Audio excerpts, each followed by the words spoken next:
Hi friends, welcome to ஏஜஸ் உலகம். So நான் ஒரு செலிபிரிட்டி ஆயிட்டேங்க. ஸோ எல்லாரும் வந்து என்னடா அது மேம் வந்து திடீர்னு ஏதாவது புதுசாக பண்ணிட்டாங்களா, ஏதாவது மூவி நடிச்சிட்டாங்களா, ஏதாவது ஒரு பெரிய ஆஃபர் கிடைச்சிச்சா அப்படின்லாம் வந்து நிறைய யோசிப்பீங்கன்னு நினைக்கிறேன். ஸோ அப்படிலாம் எதுவும் கிடையாதுங்க. என் ஹஸ்பண்ட் சொன்னார் நான் ஒரு செலிபிரிட்டி அப்படின்னு சொல்லிட்டு. அதாவது எனக்கு வந்து பெரிய கோல் என்ன தெரியுமா, அதாவது கொஞ்ச நாளாக வந்து எனக்கு வந்து ஒரு செலிபிரிட்டி ஆகணும் அப்படிங்கிறது ஒரு பெரிய கோலாக நினச்சிட்டு டெய்லி சொல்லிட்டு இருப்பேன் வீட்டில். நான் எப்போங்க செலிபிரிட்டி ஆவேன், நான் எப்போங்க செலிபிரிட்டி ஆவேன்னு சொல்லி ஹஸ்பண்டை கேட்டுகிட்டே இருப்பேன். அவர் வந்து இல்லைம்மா நீ கொஞ்ச நாள் ஆயிடுவேன், கொஞ்ச நாள் ஆயிடுவேன், இன்னும் கொஞ்ச நாள், ஸோ இப்படியே பண்ணு, கண்டிப்பாக நீ வந்துடுவேன் அப்படின்னு சொல்லிட்டே இருப்பார். இப்போலாம் வந்து பார்த்தீங்கன்னா என்ன சொல்ல ஆரம்பிச்சிட்டு அப்படின்னா, ஆல்ரெடி நீ செலிபிரிட்டி தான்மா, ஸோ அது உனக்கு தெரியலையா, நீ செலிபிரிட்டி தான், அது முதல்ல நீ வந்து நம்பு அப்படின்னு சொல்ல ஆரம்பிச்சிட்டாரு. என்ன எப்படி சொல்றீங்க, ஏன் அப்படின்னு கேட்டா, செலிபிரிட்டினா ஃபர்ஸ்ட் என்ன அப்படின்னு கேட்டாரு.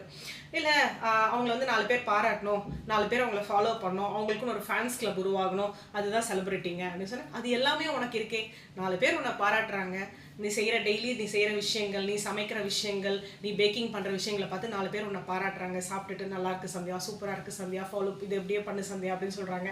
4 பேர் உன் ஃபேனுன்னு சொல்கிறாங்க.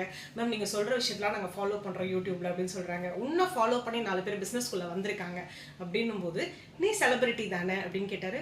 ஒரு நிமிஷம் வந்து ஆமாம்ல, கரெக்ட், இல்லை நாம செலிபிரிட்டி தான் அப்படின்ற மாதிரி தோணுச்சு. ஏன் இந்த விஷயத்த உங்களுக்கு இங்கே ஷேர் பண்ணுறேன் அப்படின்னா, நான் மட்டும் இல்லை, இந்த வீடியோ பார்த்துட்டு இருக்க எல்லாருமே வந்து பார்த்தீங்க அப்படின்னா செலிபிரிட்டி தாங்க. ஏதோ ஒரு விதத்தில் ஆஃபீஸ்லேயோ இல்லை வந்து நீங்கள் பண்ணுற பிஸ்னஸ்லேயோ இல்லை உங்கள் வீட்லேயோ வந்து பார்த்தீங்கன்னா ஏதோ ஒரு அப்ரிஷியேஷன் உங்களுக்கு டெய்லி கிடச்சிக்கிட்டே தான் இருக்குது, டெய்லி கிடச்சிக்கிட்டு தான் இருக்கும்னு வச்சுக்கோங்களேன். அப்படின்னும் போது நீங்களும் அந்த இடத்துல செலிபிரிட்டி தானே.